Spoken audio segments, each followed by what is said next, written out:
If your job at a healthcare facility includes disinfecting against viruses, you know prevention is the best medicine, and maintaining healthy spaces starts with a healthy cleaning routine. Grainger's world-class supply chain helps ensure you have the quality products you need when you need them, from disinfectants and cleaning supplies to personal protective equipment, so you can help deliver a clean bill of health. Call 1-800-GRAINGER, click Grainger.com, or just stop by. Grainger, for the ones who get it done.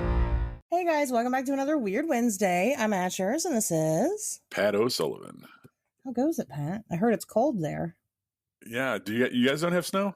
We've been having a little bit of snow, but we've been having a lot of ice. We've been having these ice storms, these vicious storms. Well, we're gonna have what is currently your snow tomorrow. So Yeah, it's been snowing for like 2 days straight here in Chicago, which is I was born in the Midwest. I'm not from fucking Arizona or like some people. So I'm used to this. Like as much as it's like a pain and you're like, oh fuck. At the same time, like, this is who we are. This is what we're used to. This is what we were born into. You know what I mean? Not to be all vain about it. I don't know, man. That's what you say. You say you're used to it, and I've fucking been in the Midwest my whole life, and I hate it. I am not a fan at all of the snow. I will not leave the house if I don't have to. I'm scared to drive in it. I'm scared to walk in it. I don't like it. Yeah, I had to do a lot of driving in it this morning. It's not fun. It's definitely not fun, and it's definitely like cool when you have the option to stay in and not have to go outside, and all you got to do is like look outside and be like, oh, look at that. Right. It's nice when you don't have to go anywhere. Right, when you're forced to do shit and it's a completely different ballgame. But what in my early 20s when I was in a punk rock band, I repoed cars on the side when I wasn't playing and playing shows, and I repoed cars in this type of weather. So it's like, if you're driving your own car in this type of weather, like, that's not too bad. But if you're driving a stolen car that you're not sure if the brakes work or if there's gas in the tank or when the last time this motherfucker had an oil change, that's different. So I'm used to like driving in this under all different types of conditions. I used to deliver pizzas too. So like driving in shitty weather is, I have tons of experience with it. I don't like it any more than anyone else, but sometimes you got to get from point A to point B. Yeah, unfortunately, you're right about that. What are you going to do, Ashers? What are you going to do? Very true. How was your weekend? Did you do anything exciting? What did I do? Yeah, I had, I was disappointed there was no post inauguration societal collapse. Last episode we talked about Q, and we kind of what was going to happen, and not a fucking thing. And that seemed to quiet about 85% of the people on my social media feed. That's good. That subscribed to that way of thinking, but there's still that 15% that's holding on. Yeah, right. I'm still seeing a bunch of people that are like, oh, the storm, it's coming still, and it's like, yeah. I think your meteorologist lied to you. Right. It's I did watch Palm Springs. I watched a couple movies this weekend. Palm Springs was probably the better of the two. I don't know if you're familiar with it. It's with Andy Samberg and not J.K. Rowling's, the dude that played J. Jonah Jameson. He's in Drumline. You know what I'm talking about? No. He was on Ozzy shitting with the one dude's mouth. Oh, yes. Okay, yeah, there we go. Okay. Had to remember my audience here for a second. Yep. Yeah, so it's basically, it's like, I didn't know this, but so it had made a bunch of people that I follow on social media.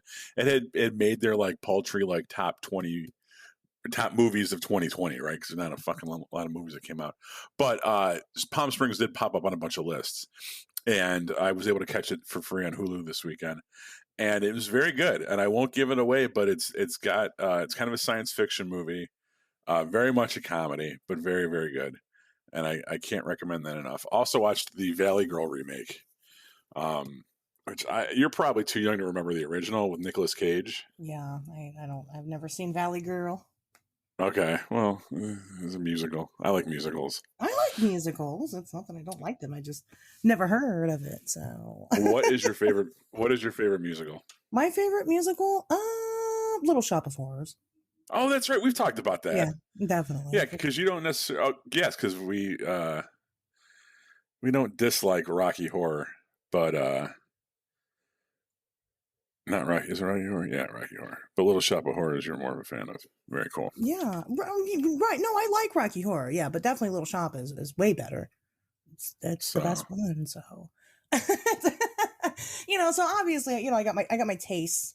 The first one I saw, admittedly, well, aside from being a kid, I love the Disney sing-alongs and stuff, but being an adult, the first one I saw, well, I guess I was still a kid. I was a teenager. Was Rent, and oh yeah, and that's a great. It's great.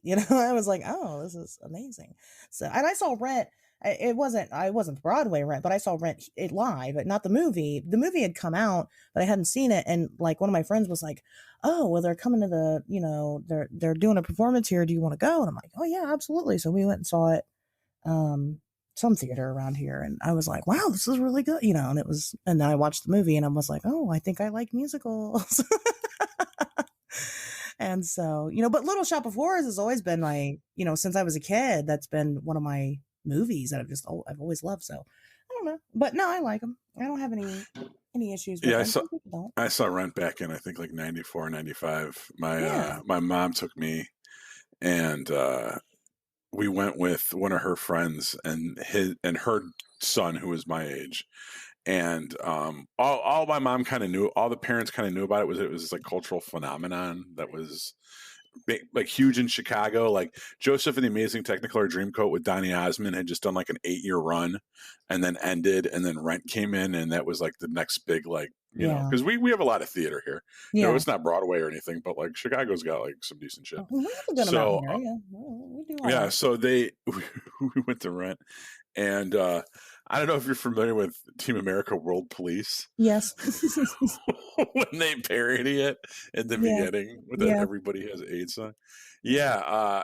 I mean, I thought it was good. It was definitely like, I don't think it wasn't the cultural touchstone for me that it was for some other people. Yeah. Well, that's understandable, Yeah. If you don't have AIDS or, whatever. But yeah, no, Rent. And then I saw, after that, the next one that I really got into was, of course, Repo, the Genetic Opera, which is, I think still haven't seen that. Oh my God, you haven't seen that? What's wrong with you? It's got Bill Moseley in it. Because there's a better movie called Repo Man, and I hate that people can. First of all, we already talked about the fact that I was a Repo Man, so I'm somewhat of an authority on the subject. Repo Man with Emilio Estevez is an infinitely better, and I haven't even seen the Genetic Opera one with Jude Law. So you don't know, Pat? But I don't need to know. I know there's no fucking way that it holds a candle to the Emilio Estevez Repo Man movie is no bullshit. Probably, if it's not my favorite movie of all time, it's the top 3. And I'm one of those people that throws around, oh, it's my favorite movie of all time, because I love fucking movies, right? So it's really hard for me to pick one. But if I had to say, like, okay, what's in your top 3? Repo Man by Alex Cox, Emilio Estevez, definitely in there. It is the perfect hybrid of science fiction, comedy, apocalypse shit, conspiracy shit, alien shit. It's punk rock shit. It's a good movie. It's a good movie. But does Jude Law sing? In the Genetic Opera? Yeah. I think everybody. Isn't Jude Law in that? I don't think Jude Law's in that at all. No, I don't think so. Oh. Let me see. I gotta look into. I don't think so. Maybe he is. Yeah, isn't it him in Repo the Genetic Opera? Oh, Anthony Head. Wow, it's the Giles from yes. From yeah, Buffy. Yeah, right. No, yeah, Jude Law's not in. And Paris Hilton's in it. Yeah, I guess I'll check it out sometime. What am I thinking? The music is fucking great. It's got fucking Ogre from Skinny Puppy in it. You know what? There was another Repo Man. I think it was Repo Man. Repo Man, yeah. with Jude Law and Forrest Whitaker. Okay, that's what I'm thinking of. No, that came out 2 years later, and I know Repo the Genetic Opera. All right, I'll check this out. Check it out. Pat, you check it out. You're going to come back next week and tell everybody how wonderful it is and how it changed your life. Have you seen Repo Man with Emilio Estevez? I have. Yeah, it is a good movie. Okay, all right. Damn, I can't give you homework then. All right, we'll go rewatch that. Tell me how awesome it is. I'll do that. I'll finish Fire in the Sky. Okay. You still haven't finished that? I did, I guess. I watched the alien parts, and then after that was done, I was like, okay, I turned it off. What'd you think? What'd you think of the alien parts, at least? Effective, I mean, right? I don't know. I mean, no, not really. It didn't do it for me. I liked the alien spacesuit things. Those were cool. Yeah. I like that as like an explanation for like, why we see these grays with these big eyes or whatever. Because these ones had teeny tiny eyes. But, none of that was accurate to the account. So it was weird. It was weird. But you didn't think that like the experimentation part was like real brutal and like kind of scary? It was so short. I mean, there was nothing really to it. So, I felt like, I definitely wanted to see him get poked in the eye, and we didn't. So that was really disappointing to me. I remember as a kid, what horrified me the most about that sequence was at the very beginning when he wakes up in the little like bed things. Yeah. And he pushes himself out and he's floating around. And at one point he kind of goes spiraling and he crashes into another bed thing. And there's somebody in there that's dead. Yeah, it's like a dead guy, and he's all like eviscerated. And yeah, and I remember thinking, "Who the fuck is that?" Like, right? That freaked me out. Yeah, it was like this is somebody that never came back, right? And that was I think what kind of psychologically really terrified me about the whole alien abduction thing as a kid was this idea that if you were lucky, you came back and you had these horrible memories and you were traumatized. But whether or not you came back or not was solely at their discretion. And you really had no way. You had no bargaining with them. You had no like these beings were like so like powerful, like, you know what I mean? Like they just did what they want with you, and they could take you and they could bring you back, or they could torture you, or they could do all this crazy shit. And it would be the most horrifying experience of your life, and you would have to remember it. Right. Like what happened? Why did he die? Like, did they just push it too far? Was he left there for too long? Yeah, because he was kind of like already like rotting or something. I don't know. Well, he was like cut open. So it's like, did they cut him open maybe after they did like an autopsy? I don't know if he was cut open, or I don't know if the impact of Travis going into that thing, I thought he just like kind of like a spoiled grapefruit or a spoiled watermelon, how you would just kind of, but maybe he was cut open. I don't know. Either way, it's fucking that was the most like I just believe that at this point, especially because I had told so many people that I hadn't seen Fire in the Sky, and then everybody's like, oh my god, it's so terrifying, you have to watch it. The hype was too built up for me to really get into it, and it wasn't a bad scene. The effects were good. I just, like I said, I know that it's not, and Travis has always said that it's not an accurate depiction of what happened, and I know that going in, and so that was the whole reason for me even watching it, was because I was doing research on this dude. So, but it was, the whole movie, the rest of the movie, it sucks. Just find the alien clip on YouTube and watch it, because right. Which I guarantee you can, because me and my friends like to text each other that video at like 11:30 at night just to fuck with each other. So like you get a text message and you're like, oh, what's this? And you open it up and you watch and you're like, this motherfucker. Have you ever seen Communion? No. Communion, I would recommend before to any of our listeners too. Fire in the Sky, okay movie. That 10-minute abduction scene, either you like it or you don't. But as a film altogether, Communion with Christopher Walken is a better movie. It came out in the late 80s, and it's based on a book by Whitley Strieber, who is definitely fucking CIA, and I don't trust anything that he says. But as far as an Hollywood mainstream, quote unquote, alien abduction movie, check that out, because there's more than one 10-minute sequence. It's a very unsettling, scary movie. There's scares throughout it. There's multiple abductions. They kind of philosophize a little bit about what these things are, and I kind of agree with what the conclusions that they draw. But it's definitely worth checking out. And it's based on a book. Whitley Strieber was you want to talk about people with problematic backstories. Whitley Strieber was a failed science fiction novelist. He wrote like werewolf books. Oh. And one of them, I don't know, not Howling, but Wolfen. I don't know if you've ever seen that movie. No, I have not. It was like it wasn't as good as the Howling, but it came out around the same time, and it was based on a werewolf book that he wrote. But he was a struggling horror science fiction novelist, kind of like a D-list Stephen King, and suddenly in the 80s became an abductee and started writing books about that, and found a lot more money in the New Age market than he ever did in the fiction realm. So yeah, Sometimes and now you have to he's switch it up and make sure that you yeah. you gotta figure out what you're good at. No, I just How was your weekend? Oh, my weekend was it was good. It's pretty exciting actually. I've had a lot of stuff happen last week.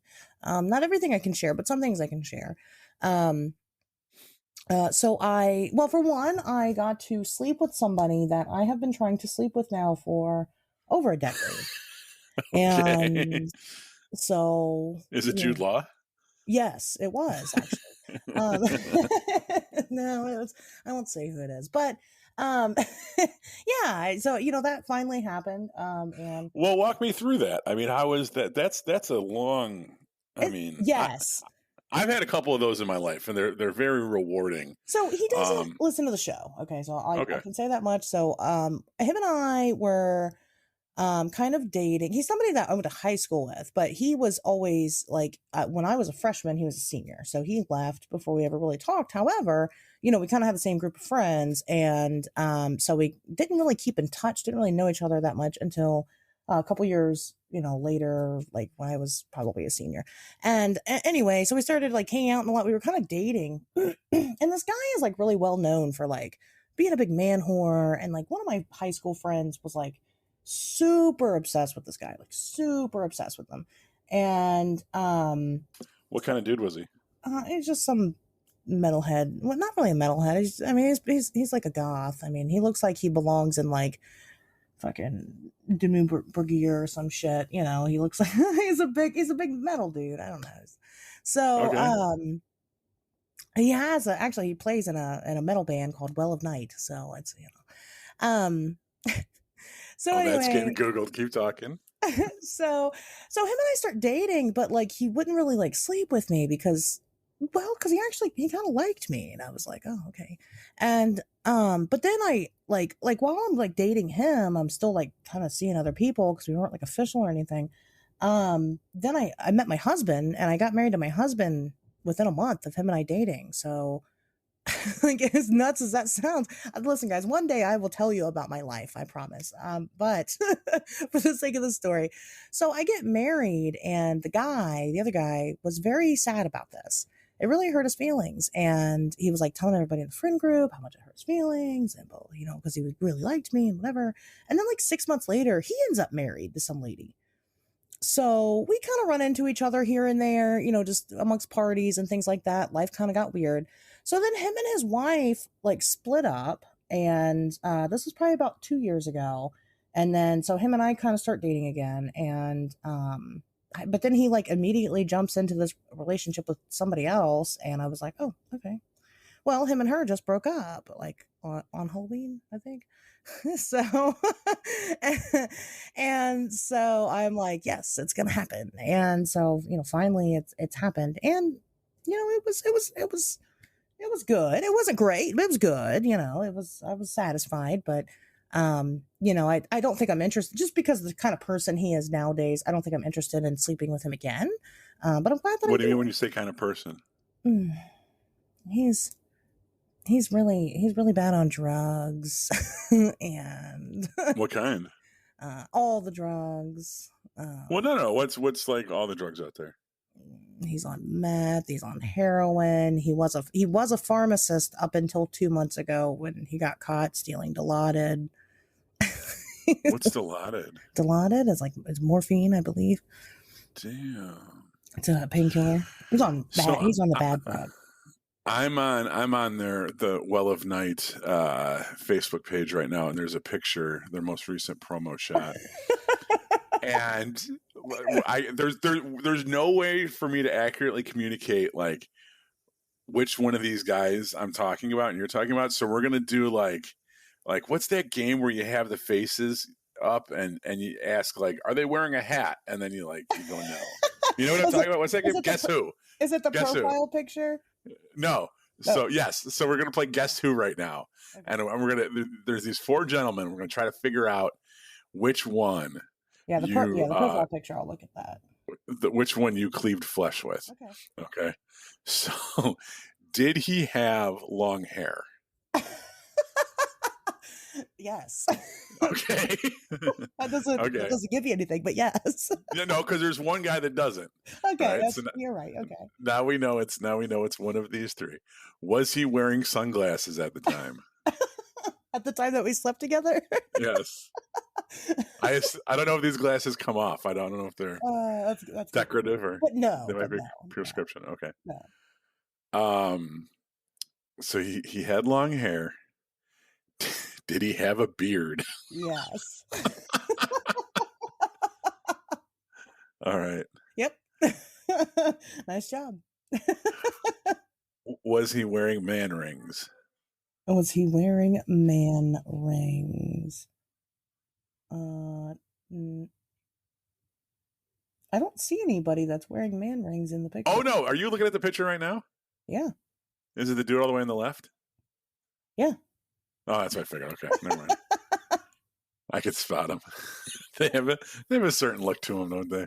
Yeah, they do. Right, they all look the same. Right, exactly. I mean, right. Well, I mean, we don't need to go through my garbage, but I shouldn't say garbage. That's a terrible way to refer to the women that were kindly enough to sleep with me.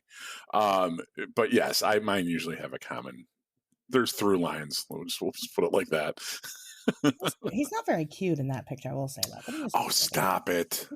Stop backing away from it. You did what you did. No, there's way better pictures of him. He does not look anything like that now. He looks 10 years older. He's fucking probably, 100 pounds lighter, believe it or not. He's not even fat in that picture.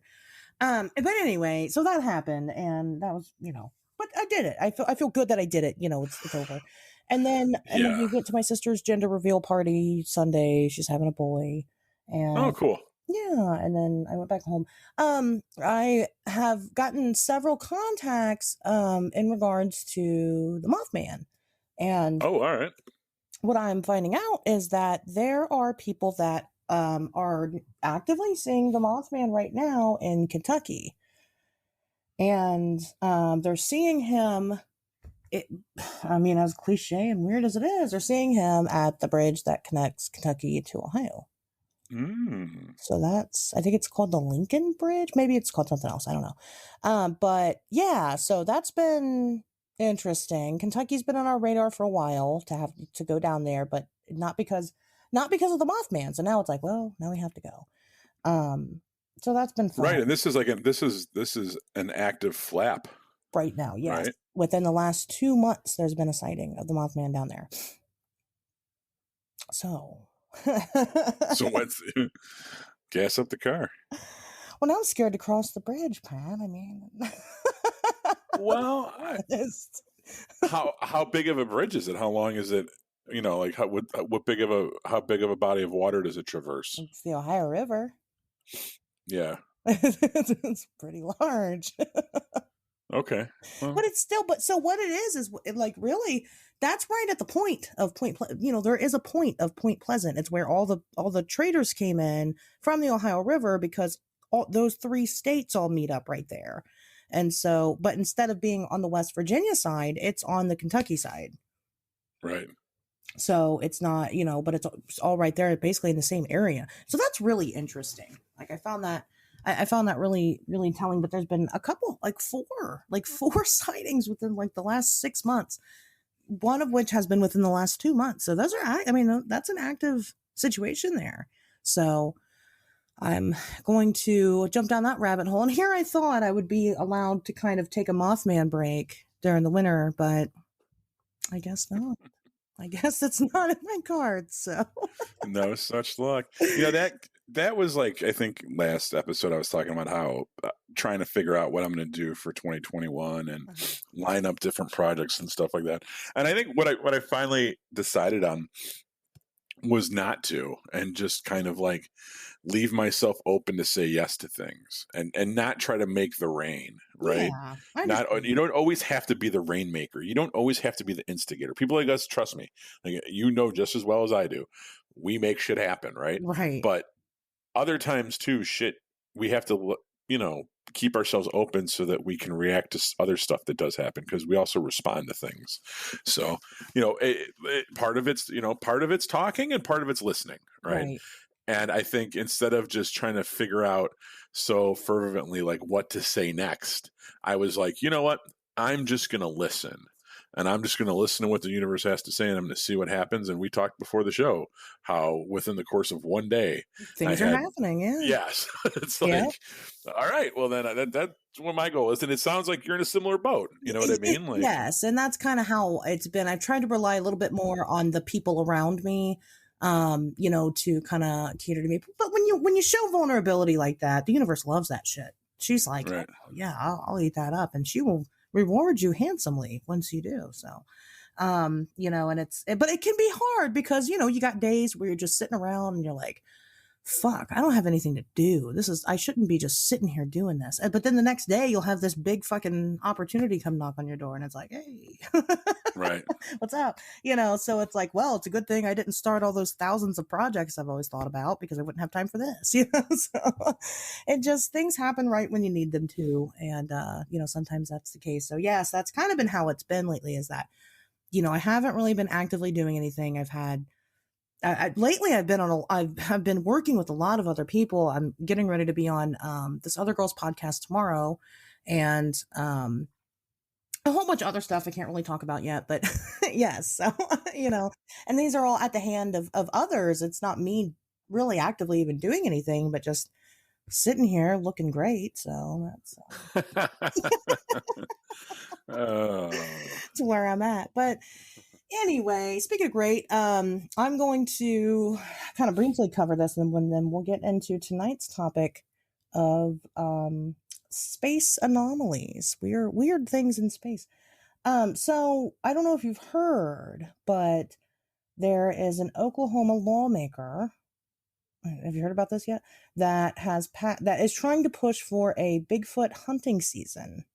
Yeah, I've heard about that. And that's not a good idea. For one, if these things exist, and I wholeheartedly believe that they do, and that we've already proved that they do, but if they exist, we don't know how many there are. So it really should be a protected species, because we can't just go out into the woods killing them all to extinction. I mean, we're good at that, but we shouldn't anymore, right? I mean, we're civilized now, I thought.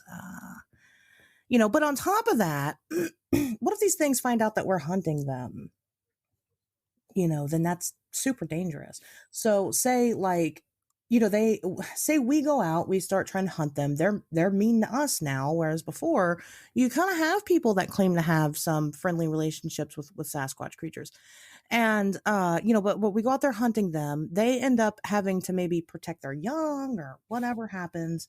They go after a hunter. Then you got a bunch of angry Oklahomians, I don't know what they're called, that go out in a mob and burn down an entire fucking forest to try to kill these things in retaliation. It's not a good idea. It's pretty terrible. And so that's been a thing. But there is a group there in Oklahoma that has already started funding for building a sanctuary for orphaned Bigfoot babies.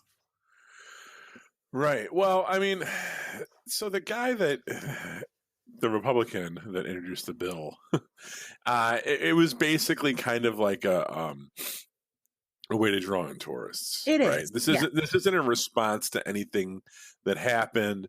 There's not like an abnormally high amount of Bigfoot sightings in that area. It's just basically like, let's do this, and maybe it'll get a few more people out here. And that's kind of the beginning and the end of it. I don't think that this is, kind of like I said, it's not responsive to anything. It's not that there was some sightings and now we want to eradicate these creatures. It's just, it's the fun thing to do. But legally speaking, you can register and get a Bigfoot hunting license, and if you shoot and kill one, you're in the clear. Right. Well, I mean, there's a couple different ways to look at this. I guess number one is, could something positive happen? Well, maybe positive isn't the right word to use, but could just having additional eyes out in the forest looking for these things yield results? Might we find one now? Because even if it's done as a lark, you have you have a couple parties out there looking for these things, and it's more people than before, and boom, now we find one. As far as sparking some kind of interspecies war, I think that would it's an interesting thing to consider, but it's weird, the Bigfoot thing, and I forget what guest we had on, but I said, I kind of echoed this statement. The Bigfoot stuff was always really fucking boring to me. I never cared about it until probably like the last 5 years. The narrative has begun to change, and there's more and more kind of theories that these things could not be as just innocent and benign and Harry and the Hendersons as we thought they were, that they could be responsible for people disappearing in the national parks. They could be taking women as forest brides, all kinds of crazy shit. They could be traveling underground. They could be hopping through dimensions. They're a whole different alien species, whatever. So that to me, if you're going to believe any of that stuff, the fact that we would then start actively hunting them, I don't feel as bad about it, right? Because it could be what the amount of people that we're seeing disappear from the national parks, could that be them actively hunting us? Well, that's true. That's a good point. That could be. Yeah, that could be. But I wouldn't expect, if this bill were to get passed, I think that the only thing that's likely to come of it is some redneck shooting another redneck on accident out in the fucking woods. I don't think they're going to. There's really no loss there, so I shouldn't. Yeah, I'm sorry. I don't think it's going to necessarily result in anything. It may or may not. Like Washington State, they have laws protecting Bigfoot. You're not allowed to kill Bigfoot, and I think that would make more sense. Yeah, that's so. I used to write for this other podcast, Grimerica, that was based out of Canada, and they had a thing that went on for a while, because when I was writing for that show, that's when that Washington State thing got passed. Okay. And that was a topic that they used to talk about amongst themselves a lot, and then sometimes they'd bring on guests and they'd ask the guests to weigh in on whether or not they would shoot the podcast or shoot the Sasquatch. There was two guys that ran that podcast, and one of them was very much about hunting it, and the other one was very much about not hunting it. So between themselves, they had a nice little discourse going, and they would bring in guests to it as well.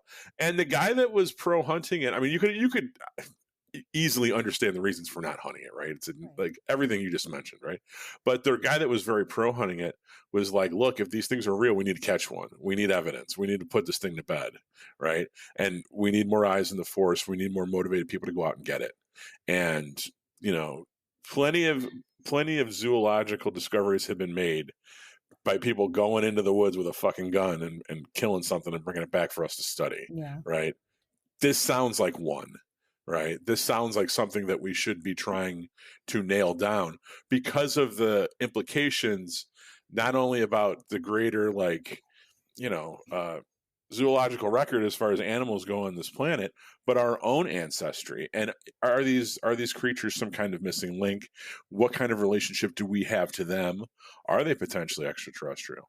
I just think that if we do kill, I mean, and I get it, the chances are low, but what if someone shoots one and it was the last one and we just killed it? But is the last Bigfoot really going to be chilling in Oklahoma? Probably not. But I don't want it to be the standard everywhere, to raise those odds. And here's the other thing: what are the chances that we've already probably shot one? Oh, well, a lot of people have made claims that they've shot one. Right. So even accidentally. So as the fact that like we could kill one and it could spark some kind of war, I think that would have happened already. Well, there are stories that they don't like us very much because they know that's why they hide, because they know that we're dangerous. Right. And that's just, that sucks, man. I hate people. Why are people so mean? It makes me sad. I don't know. I'm just, obviously I'm not very for it. I understand that stance. I really do. The scientist in me is like, yeah, cut that body open. But the humanitarian in me is like, no.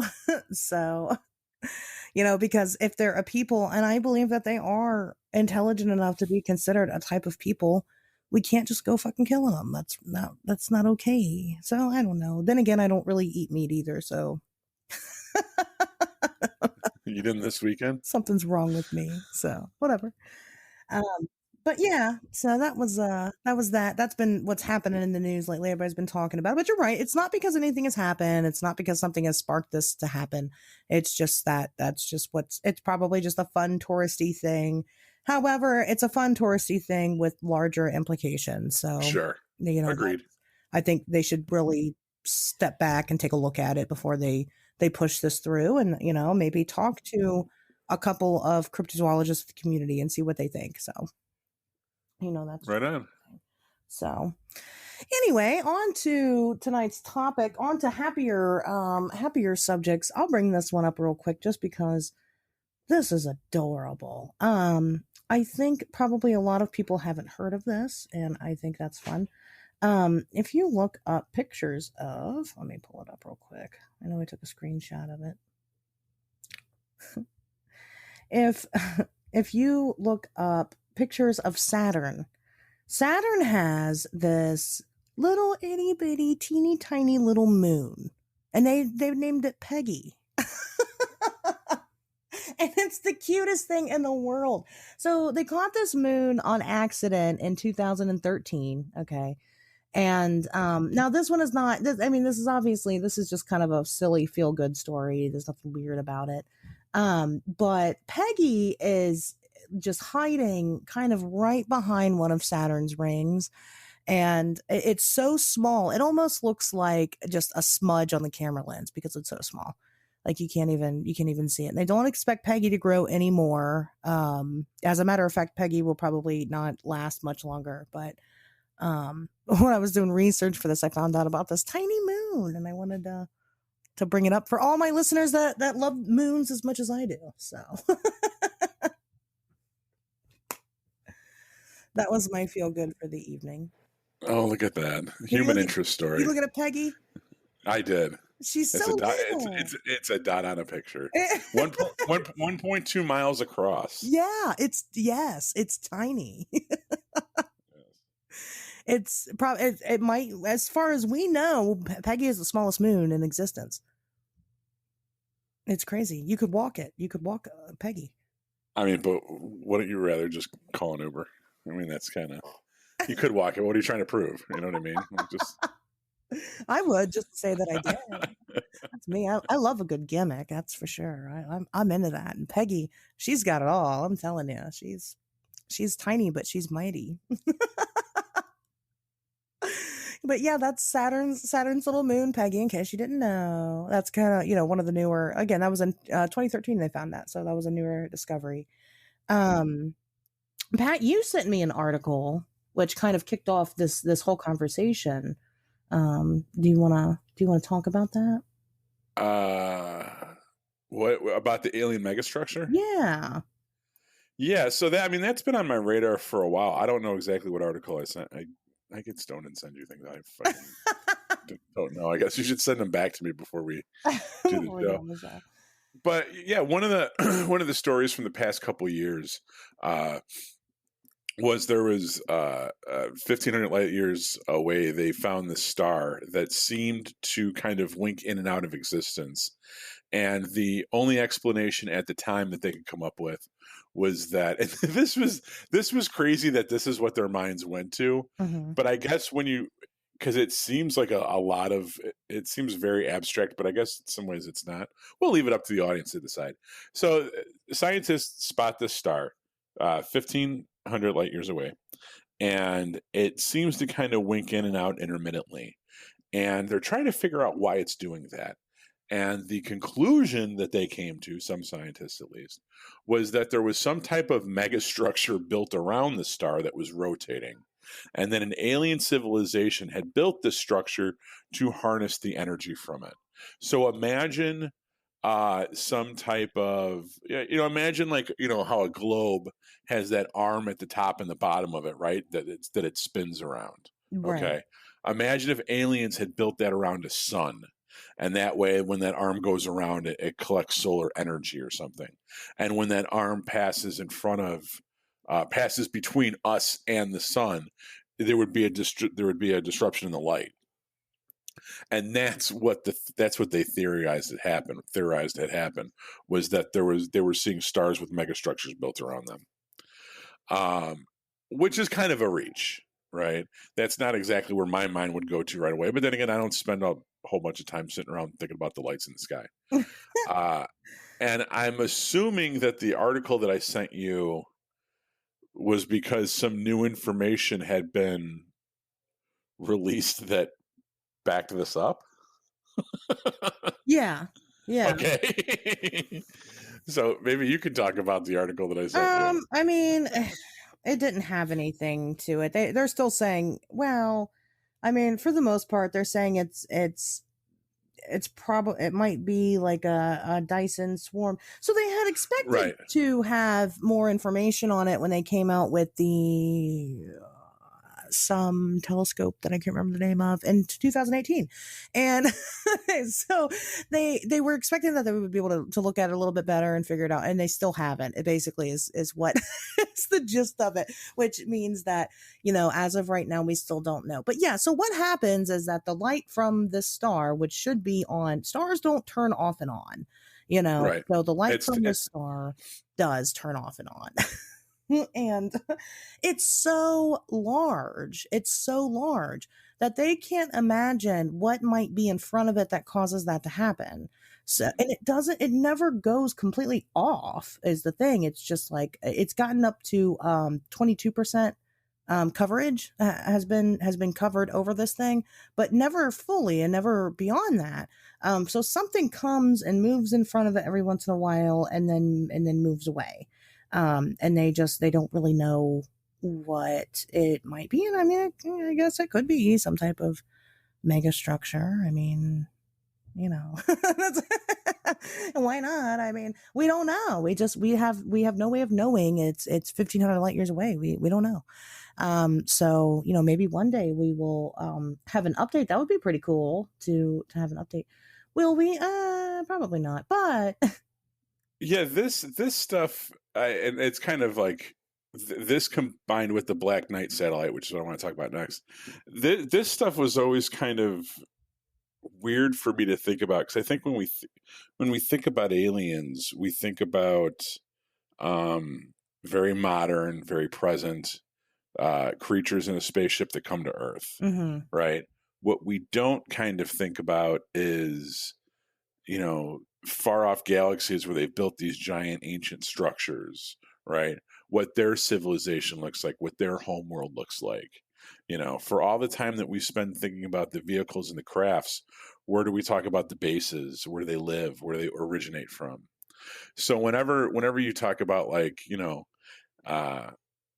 there's different kinds of science fiction. I think there's like mainstream science fiction, where the alien kind of doesn't exist very much above the spaceship that's in our atmosphere or something like that, that just showed up 3 days ago, right? It's all very in the present tense. Right. But when you start talking about these large, like almost incomprehensible structures built around the sun and all this crazy shit, like that to me is like more like the stuff that I would read in Heavy Metal magazine growing up. And I don't know how familiar you guys are with heavy metal, but it's basically, it was like a science fiction comic book. It's still being published today. I still subscribe to it, but it was more, not science fiction the way, Total Recall or something that's kind of mainstream, something that's a little bit more out there. You know what I mean? Fringe. Kind of more, yeah, steampunk or cyberpunk or just not, yeah, fringy. You know, Right. So the idea that like these concepts, these things could exist in our universe was always very intriguing to me. Yeah. You know, that it's not just slick flying saucers and gray beings with big black eyes, that these super fucking huge structures and all this crazy shit. And something that had been on my radar for a very long time is the Black Knight satellite. And I can't pinpoint exactly where I heard about this. And what's even more interesting than in researching this topic for the show tonight, I can't even really pinpoint who came up with the name. Because it is kind of a obtuse name for this thing, and what this thing is. It's been around forever, and so the legend of it goes back to, I think since the 1940s, the 1950s, a long time, and they attribute some of it back to Tesla from signals that he heard. Yes, I think Tesla is probably the oldest reference to it, but yeah, I mean, it's been around for so long. It's just that nowadays we have a picture of it, and we'll get to that. But go ahead, continue with what you were saying. So it's about 100 meters across.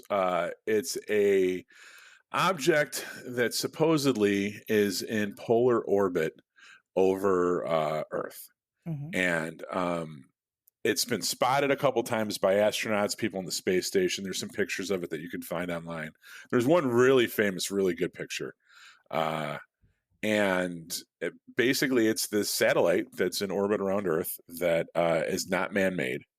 And that people think is as old as, let me see, 13,000 years. Yes, that's right. Now, where they got that date from, I do not know. No one carbon tested it, right? I don't know where you get this. No one's getting close to it. Yeah. But what's cool about it is that, and this is once again why I think this was on my radar as soon as I heard of it, is that while that year is kind of a weird year to come up with, this is one of the, and now it's a fucking meme, but this was one of the first ancient alien myths that I remember reading about or hearing about, before you had the TV show on the History Channel and that Greek guy with the crazy hair. Yeah. That hearing this was like, that's why this always kind of stuck in the back of my mind, because this idea that there's this satellite that's orbiting Earth, that's been orbiting Earth for 13,000 years. You're just like, what? Like, now the idea that there's ancient aliens is almost commonplace.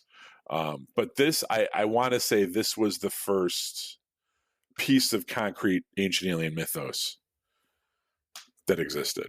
Yeah, it's old. I mean, it is a very old legend.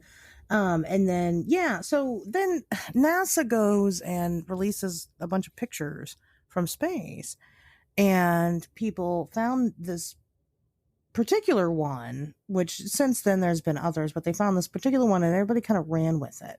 And they're like, oh my gosh, look, it's the Black Knight satellite. And it does look strange. It's something out there. I mean, something exists, that's orbiting us, that, you really can't know what it is. But what NASA says is that it's likely a thermal blanket from one of the Apollo missions. There's different explanations. Another one that they came out with was that it was a spy satellite. And when the original pictures were taken, they couldn't declassify that at the time. And now that enough time has passed, they can admit that it's a spy satellite.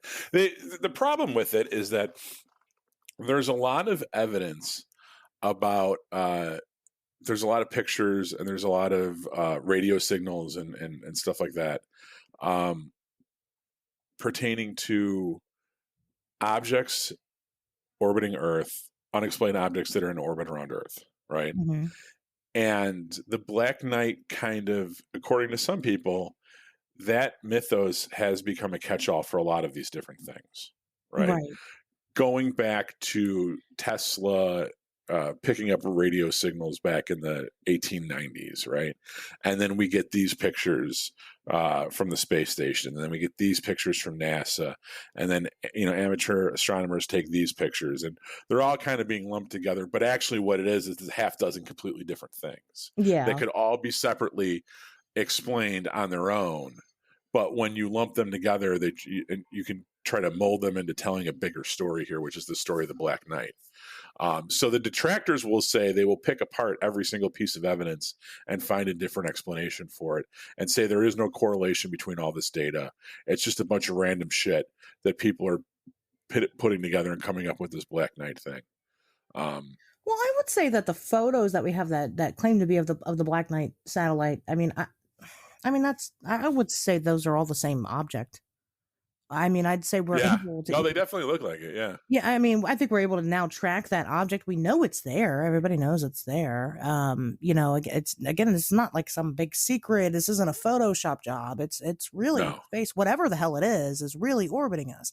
And so I think that whether it be some ancient alien technology that's now following us and tracking us, or whether it be a thermal blanket.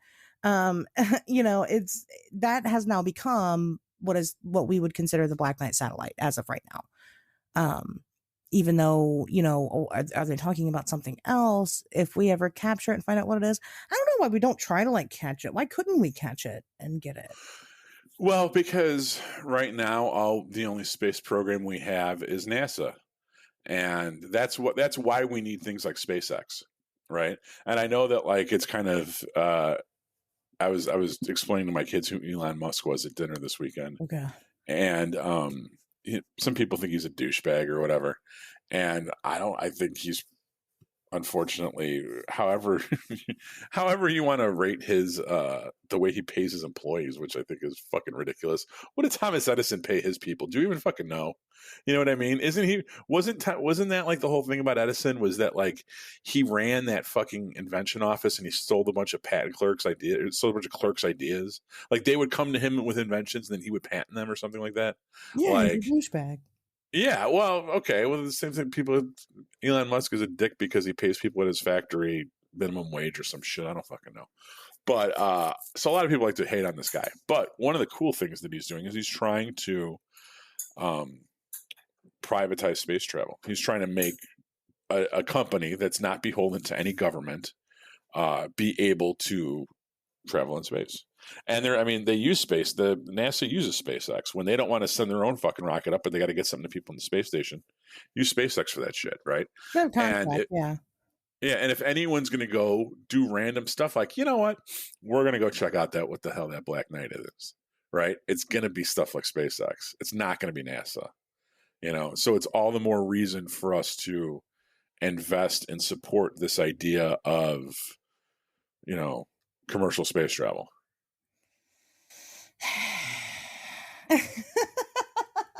What? I support commercial space travel completely. I think it's a wonderful thing. I think that it's very exciting. But fuck Elon Musk. He's not a good dude. I can't support another supervillain. I just can't. There's too many already. He's got enough money. He could pay his people what they're worth and still do what he needs to do.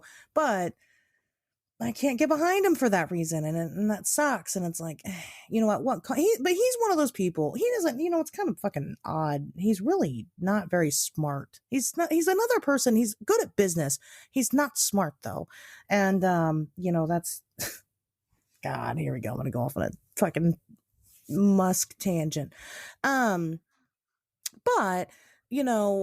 other people are doing things as well. China's getting ready to have a space mission in 2022. We're not the only country in the world that's doing space exploration. I mean, there's just other ways to go about it. And will he go down and pull down the Black Knight satellite and figure out what it is? I don't know. Probably. He's kind of a conspiracy theorist himself, so he might. It's just unfortunate that we have these kind of people as billionaires. It sucks. It makes me upset. I would rather see someone like him be a billionaire than someone like Jeff Bezos. I mean, at least he's. I don't know. I don't get the hatred with Elon Musk, and he's never been in my kitchen, so I am not trying to sing him his praises or come to his defense. That's not my job. I think he can do that on his own, or he could not, because he probably doesn't give a fuck. Right. But I think that as a society, as a culture, like, we need people that kind of do the shit that he does. I think that it's, as a species, it's beneficial to us to have somebody actively pursuing electric cars, whether or not it should be him or it should be someone else. I mean, let me see what my choices are. What do I get to vote on? But I'm glad he's doing it, because that means that somebody is. Same thing with commercial or private, however you want to look at it, space travel. Other people are doing it cool, but I'm glad to me, he's fulfilling a need that we have, right? As far as exploiting workers, I am a worker and I've been exploited most of my life, so I'm all right with it. But I'm also a science fiction geek, and the dude shot a convertible up into space with a dummy in it wearing a spacesuit, like in the opening scene of Heavy Metal. Fucking all right, you get cool points in my book for that, But like I said, I'm not trying to turn this into a character debate about him. I don't fucking care, Yeah. But I my point was that these are the kind of things that SpaceX could potentially do for us, is these kind of like niche missions and these niche space jaunts, and hopefully we find something else about. Well, we need funding for this stuff. Like we were just talking about the Bigfoot thing earlier. What would be fucking ideal for us discovering Bigfoot would be to, pay some of us who would be willing to go out and do the fucking footwork and do the research. If we were able to apply for grants and, to get, funding to do these things, then we would go out and do them. I mean, that's just the way it is. You do have people that care about things other than money, and believe it or not. And it's just, I understand it's hard because you might end up throwing all this money at a project that might not they might not follow through with or whatnot. But it's the same thing with casual space exploration. There are there would be other people that would do it if they had the money to do it. They would do it. But they just don't. There's not enough interest, I guess. I'm not sure exactly. I don't know. Well, there's no ROI. I mean, when you look at, they like to argue there's no ROI, right? So if the reason that we had the initial space boom in the 60s was because we were trying to prove something to the Russians. Yeah, we were having a dick measuring contest. Yeah. Okay. Well, there's when it comes to a guy measuring his dick and he's trying to get every inch out of it he can, there's not enough money in the bank to we'll overdraft the bank account for that. But right. Once that was been proven, what was the reason to keep it going? Yeah, there wasn't. So on the surface, there's not, because, you go to the moon, it's not like you're going to find gold up there that you bring back. So, okay, well, if it costs us $8 million to go to the moon, but we bring back $10 million in gold, well, then it makes sense to keep doing it. Yeah. But when it costs you $8 million to go to the moon and you come back and what do you got? Some fucking rocks. Right. Right. But what you have to remember is that, and this is why the space program exists in any capacity to this day, is because there's also there's other ways that the space program makes money, in ways of technological achievements, right? Velcro was invented because we were trying to figure out a way to, fasten things for space travel. Okay. Velcro is a byproduct of the space program. I didn't know that. Okay. Yes. So there you go. Think about all the different applications Velcro has. Sure. Who owns it? There. Okay, that was worth it. And that's something very stupid that I came up with off the top of my head on a Tuesday night. I'm sure if we went into computer components, modules, sensors, all this other shit, there's all other kinds of technology, R&D, that was originally for the space program that at some point they were able to take and then sell to the sell to the consumer base, and then boom, make money off that as well. So there's other ways that you can kind of make money off the space program, but those are long-term back channel stuff, right? There's not, like I said, you're not going to get gold. And I think that's why they've been hesitant to really dump money into it, because the only time they were very gung-ho about it was when it was a morale booster, and it's not really a morale booster anymore, you know? Well, they're trying to get us to get excited about it again.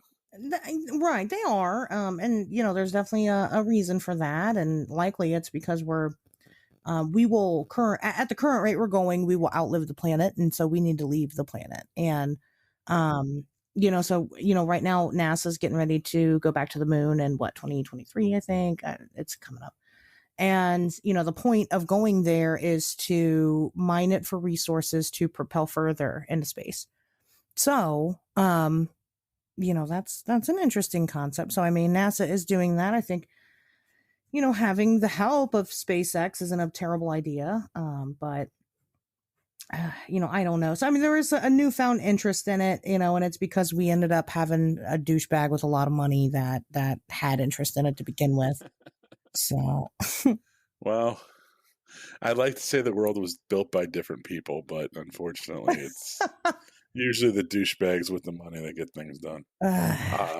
Yeah, I don't know. Hopefully, one of these things won't exist. So I'm hoping. Something that you said that I thought was pretty interesting was the idea of the government funding grants for cryptozoology. And I mean, I guess when you think about it, how many archaeological advancements or discoveries, right, or zoological discoveries or anything like this was done because of some museum or government funded expedition? I think most of them, right? It's not private people that go into the Congo just to fucking see what kind of butterflies they can steal. It can, right? It can't be. So like most of the time, these things are funded through, like where you get when you look at like the medical field and where you get most of your like medical journals, it's through colleges. And there is some government money hand in that. And then there are people like in the Erickson project that was all privately funded. The Bigfoot DNA genome project, that was all privately funded. So they found an investor, and it just unfortunately went horribly wrong. So of course the investor pulled out. But anyway, so it can be both. It can be the mixture of both. But I mean, yeah, the government could definitely work in some type of, and I mean, gosh, it would be most likely a write-off to fund these types of projects. And I don't see why they wouldn't, because you could make money. There's a market for this. You know what I mean? If you could make a whole, well, just like you think about it, if you could make a whole Jurassic Park, you'd fucking be a millionaire. You know what I mean? You'd probably be a billionaire. Because people would pay money to come see dinosaurs, right? Well, people would pay money to see Bigfoot. They just would. It's interesting. It's an anomaly. It's strange. People would definitely pay to come see it, and good money to come see it at that. So it is very silly that they don't. Now, a lot of people say that they don't because the government already knows about them and they're trying to cover them up.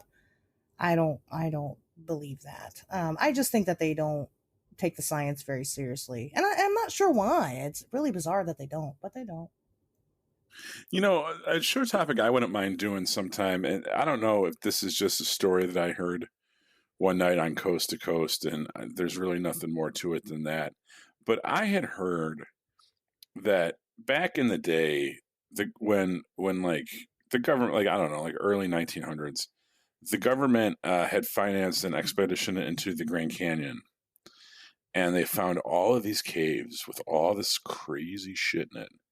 And they had sectioned it off, no trespassing, put up signs and gates and shit, and then shipped everything off to the Smithsonian.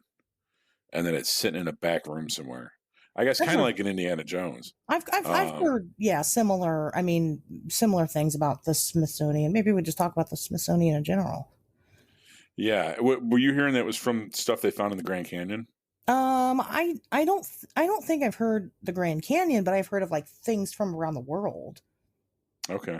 And so yeah, but the cave thing would kind of be an interesting. I know Ryan Tremblay was telling me about this instance where I can't remember what it's called. I've got information on it, but where these people went into this cave and they ended up finding bones of giants, and that might have been it. That sounds like it was.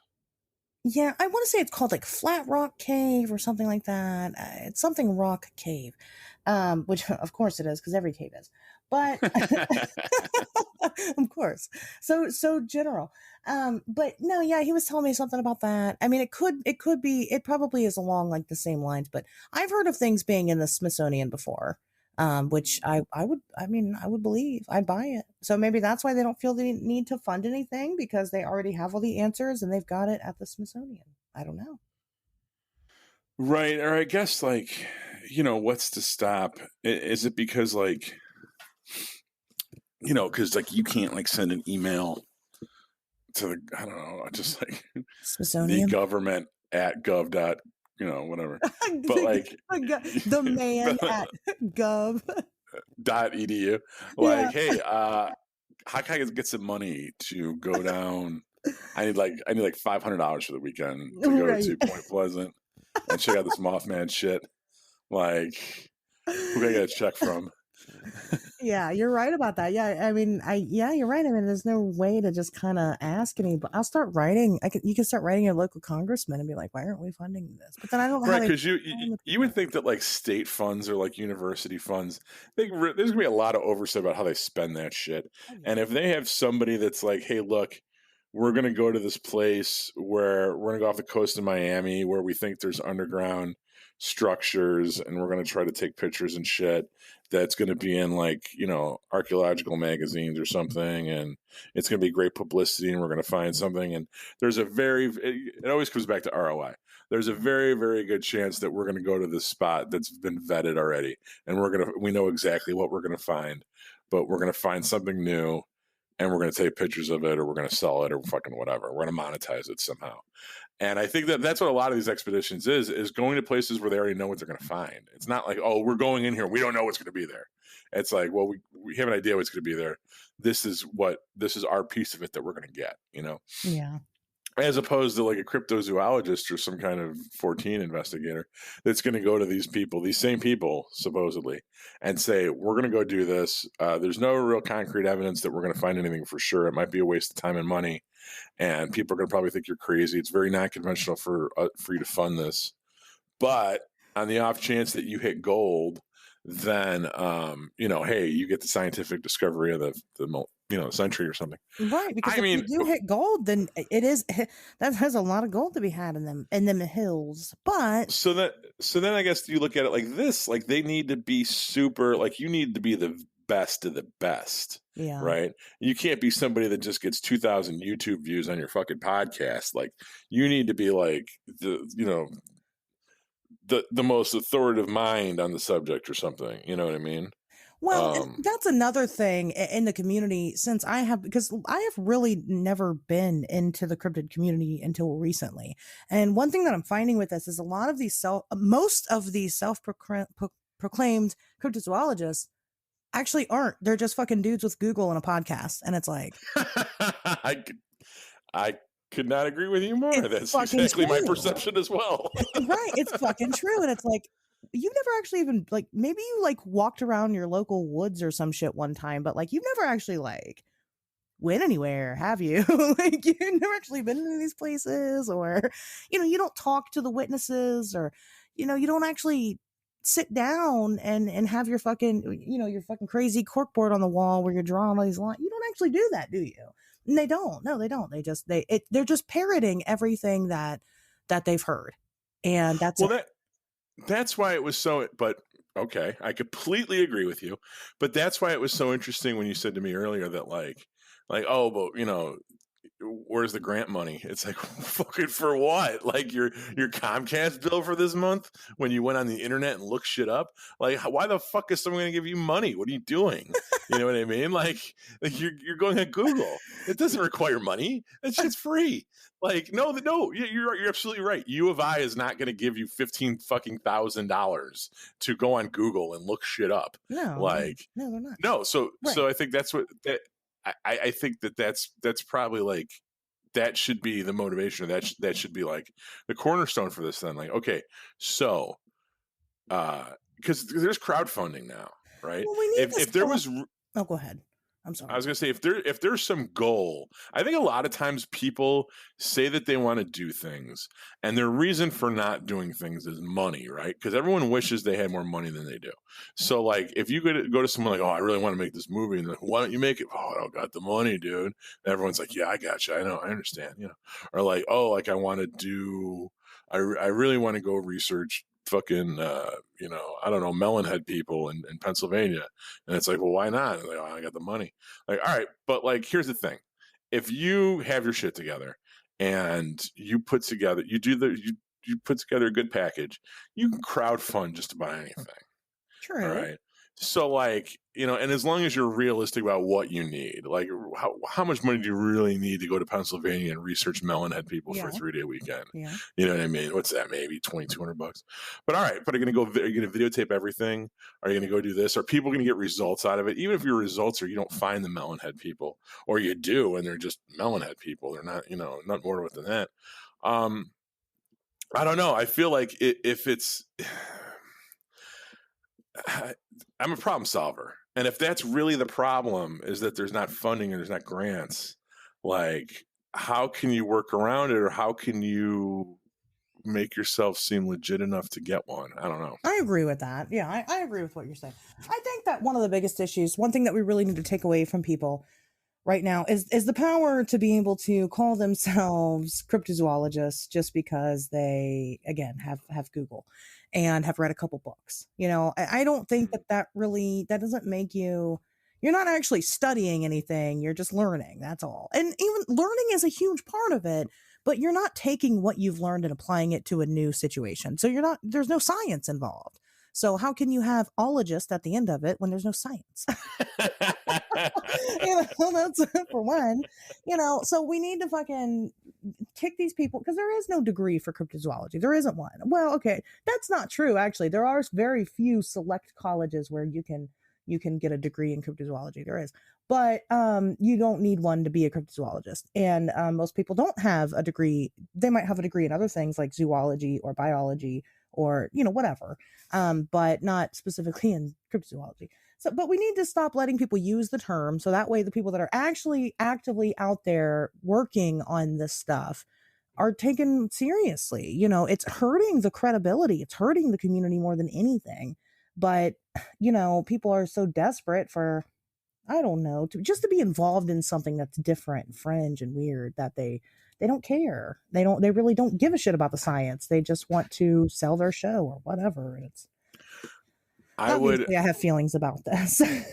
No, I appreciate your passion. My 2 cents is coming from the background that I have, which is definitely not a cryptozoological background, if one indeed does exist, would be that if this is something that you want to do and that you're serious about doing, that you're passionate about doing, and this is what you want next to your name for the rest of your life and beyond, I would say you're better off getting a degree in investigative journalism than you are in biology or anything like that. Because anything that you learn in biology, you're basically trying to contradict with your cryptozoological pursuits. Well, maybe not exactly, depending on what exactly you're investigating or what direction you're going with it. Right. But you're not looking at the fossil record. You're not looking at conventional biology as we know it. You're trying to prove it wrong. You're trying to find something outside the realm of all that, right? And what you need to really have sharper than an understanding of biology, I would think, because it's not like there's mountains of evidence laying around for what you're trying to prove anyway. That's the whole thing. There is no evidence. There is no proof, right? There is nothing to study. There's no slides to look at as of right now. Now, maybe through your pursuits, you might find some, but that part, I think, goes back to the investigative journalism thing. Learn how to learn, right? Learn how to find shit out, how to figure shit out, how to go out there and dig up evidence and follow leads and talk to people. Because if you're not doing that, then like you said, you're just some dude with Google, and right. That's not going to get you anywhere than every other dude with Google is going to get. And guess what? There's a lot of dudes with Google, and there's a lot of Google to go around. Right. So, if you want something that no one else got, you have to be willing to do what other people don't do.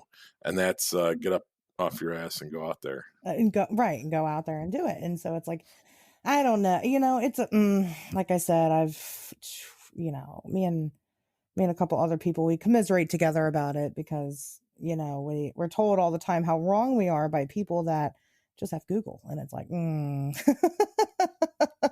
Right. Yes, you're right. I'm so incorrect. I've actually been out there and I've been doing it, but man, I'm fucking wrong. So, you know, it's kind of a more of a personal thing, but I agree. I say fuck college, period. I mean, just make sure that you're just doing it though. Don't stop learning. That's the most important part. You know, all the books and all the Google is very important. You know, it is. It's a very big part of it, but you have to know how to apply what you're learning to advancement. And if you don't have that skill, if that's something that you like, then you're not going to do very well in this field. You know, it's imperative that you have that. Now, if you just want to be an entertainer and you just want to tell the stories, then fucking do that and call yourself what you are. But don't come and fucking and jump all over my shit and act like, you know your stuff when you have never even left your basement. So this sounds way more personal than it is, I think. Oh yeah, you're talking about someone. I'm not. But you're seeing a face in your mind when you fucking said it. That's what it sounds like. I know it's not quite that personal. Let me ask you something. Yeah. Do they have a beard? Stop it. Because they all have fucking beards and they wear a black yes. shirt right now. I'm gonna say most likely. But you know, before we get too off topic and in the show, I do want to bring up one more thing regarding space anomalies and the fun stuff. I want to talk about the WoW signal. I've never gotten to talk about it on this show, but okay, cool. You know, everybody knows about it, or you should anyway. But if you don't, in I believe it was 1977. Yes. They had this satellite going, and it's called the Big Ear satellite. And where's this Big Ear satellite at? Ohio State University. I thought you knew that. I thought you had the Wikipedia page open. No, I know. Yeah, no, I know that. Based on Ohio. Of course, it's in Ohio. Ohio is strange, and I mean, it bred me. So, but so they took a whole village. Talking about a breeding party. Jesus, I would believe it. So the Big Ear satellite, the Big Ear is it's a telescope that searches for noises, right? Or not so much noises, I guess radio signals, right? That's more what it is. But you know, it's kind of in hopes. It's there through the SETI, which is the Search for Extraterrestrial Intelligence. And, you know, so SETI's job is, you know, to find extraterrestrial intelligence. So anyway, in 1977, one of the astronomers kind of walked in that day to check out the findings on it. And it's just these really long, really boring papers that just have all these numbers and weird stuff on it.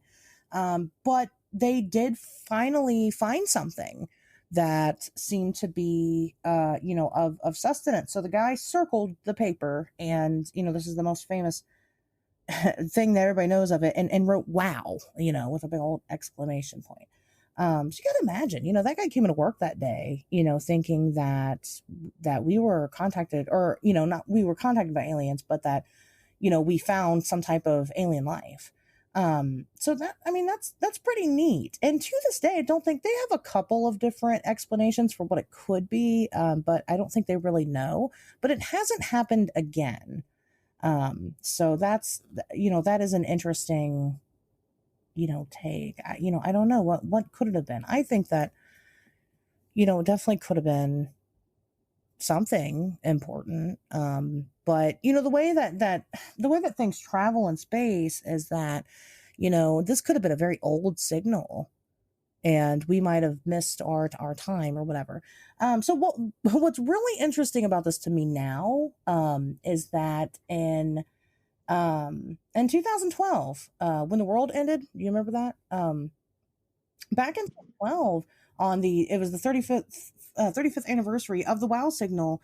This observatory got together, and they beamed up like different like Twitter messages to the location of the alleged signal. And it was, you know, there was some hashtag going around. It was some big deal, sponsored. They sent like little videos and everything up to space. in hopes to, I don't know, just for fun, I guess. I mean, gosh, at that point it had been almost, well, it was 35 years. So, Yeah. they're They probably use the not hashtag chasing UFOs. yeah, yeah. And so, that's kind of fun. Again, nothing's come of it. Maybe things have. Maybe that's why maybe that's how it ended up ending, was that, they saw our message and they just fucking obliterated us. And we don't know. Yeah, I guess the searching outer space for radio signals, Yeah. seems to me like the most random way. Like, just think about if we made contact via that. Mm-hmm. Think about how much that would fly in the face of basically everything that you've been taught about UFOs and extraterrestrials. Well, not taught, but I mean, like, everything that pop culture holds potentially true about UFOs and extraterrestrials. Okay. What do you mean? I mean, like, okay, like they're visiting us. Oh, yeah. Right? But it's like, yeah. but when we discover them, when there's officially proof of them, or that they're in contact with the government already, right? Oh, but we're gonna accidentally hear one of their fucking radio commercials from like 8 million light years away, and it's like, but think about how ridiculous that is. Like, if any of this stuff is true, like they're abducting us, like they've been here, they've been here for thousands of years. They have an 18,000-year-old satellite that's orbiting the fucking polar ice caps and shit. But we're gonna accidentally hear, we're gonna shoot this, satellite dish. We're gonna aim the satellite dish at some point in the night sky and hear like this like erratic radio signal that's going to be proof of life. You know what I mean? It just seems very contradictory to like literally everything else. I mean, it doesn't really seem that way to me. When once you accept the fact that space is infinite, right? Then you accept the fact of infinite possibilities. When you accept that extraterrestrials just simply means things that don't live on this planet, then you accept that there's different species of extraterrestrial, and I mean, more likely than anything else ever, there's at least one other Earth out there with humans on it, right? So they would be emitting radio signals, and we could be us searching for radio signals could be kind of us, reaching out and to contact them. Just because they were another human living on another Earth somewhere else, they're still technically they're extraterrestrials, they're aliens. So I mean, it doesn't seem that ridiculous, because if we found one of those, life forms like that are just so, sad and not as advanced as we are, it would be very mundane. It would be like, I mean, you'd have to like announce that on like a Monday, because it would just be the perfect news. Like, we found aliens, but they're just humans. Like, we can't get to them and they can't get to us, but they're out there, and so it would be boring. But just because we would discover that doesn't mean that the other aliens that are out there don't exist still. You know what I mean? Other aliens probably might not even use radio technology. They might use something different, and they might not even know what the hell we're doing with this, we just don't know. I mean, the possibilities, again, infinite possibilities. So, I mean, it's just something to think about. I don't think it's a bad idea. However, we don't really, the Big Ear satellite isn't there anymore. We don't use it anymore. Right. Well, even like the SETI satellite, or the SETI satellite dish. Yeah. Like, I mean, if we already had a secret space program going on with these things, or Eisenhower made some kind of treaty with them back in the 50s, why the fuck would we spend all this money building like this big microphone? You know what I mean? To like try to listen for them. It's like, wait a minute, we know where they are, though. We know where they are already. We know everything they know. To me, it's just one of those like contradiction things. You know what I mean? Like, do aliens come from different dimensions, or do they come from different planets? Do they come from different solar systems? Or maybe they all come from everywhere, and I don't know. But I just feel like when you get into like the signals and stuff, and the science of listening for radio waves from like deep space and shit, that it almost seems like the most realistic of all this. You know what I mean? Probably because it hasn't really found anything yet, but that this would be our earnest attempt at finding extraterrestrial life. This would be the program that scientists come up with, like legit real scientists that are trying to solve this problem. And you know what I mean? That are engineers, that are problem solvers. Yeah. This is probably what they would come up with because it's probably the only thing they could do. And it probably gives them the best way to search the cosmos. You know what I mean? Instead of like with a telescope looking at shit, and like, oh, what can we see over here? Oh, sometimes it lights up, sometimes it don't. That maybe pointing the microphone into deep space and listening for things might be the most efficient way to scan the universe looking for life. Right. It can scan efficiently. But again, the things that it's looking for, if those don't exist, then we're kind of wasting our time. Now, there are other areas in the universe where, we have found other radio waves or, whatever. And of course we, claim that it's something that we can explain, but how do we know if we can't like physically go there and like look at it and check it out? How do we know that we can explain it away? We don't. Especially because I just don't believe that we're advanced enough in our science to even understand most of what's going on out there in space. I completely agree. Yeah, I think we're just like babies in our evolutionary, believe it or not. I think that we just would have a really long way to go, and we might not ever even make it to that point of advance. I think that there's probably more elements to the periodic table that we haven't discovered and all kinds of stuff. And but I see what you're saying. I mean, why would they waste their time on building these things? Well, it's possible that they were built to use for other things. So I mean, if we were already in contact with aliens and they wanted us to build some type of beacon that they could latch onto to find us easier, or we could latch onto them to receive messages or whatever, I mean, that wouldn't be too far-fetched. It's just that we don't provide that information when it's given to us. It just depends on what it is. But of course there's one in West Virginia. I just thought I'd point that out, this whole Midwestern high strangeness. Is West Virginia considered Midwest still? I don't know. I think it is.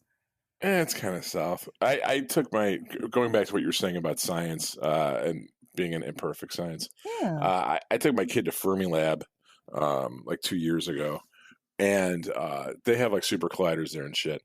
And they have like an open house thing like twice a year where you can come through and you can see everything. And we did it, and it was interesting to hear them talk about like how, that's one of the places where they like measure underground for neutrinos and stuff. Right. And it's interesting about how much of their science is based on things that they can't observe. Yes. But what they do is they observe the way that things react around where they think something's at. Yeah. Like the way they know, like, okay, imagine if you have like a sheet, right? And you put a bowling ball in the middle of the sheet's going to dip down around the bowling ball, right? So because the weight is pushing it down. Well, imagine that bowling ball was invisible. So you have the sheet's held taut, it's flat. You drop this invisible bowling ball in it, and it's still going to dip down and create like a divot in the sheet, right? Well, that's like matter. That's the universe.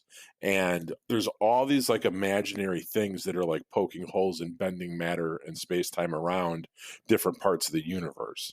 And we can't even see the invisible bowling ball. Right. But because we can see the curvature of space-time and matter around it, we can deduce what it's made of, how heavy it is, how big it is, shit like that.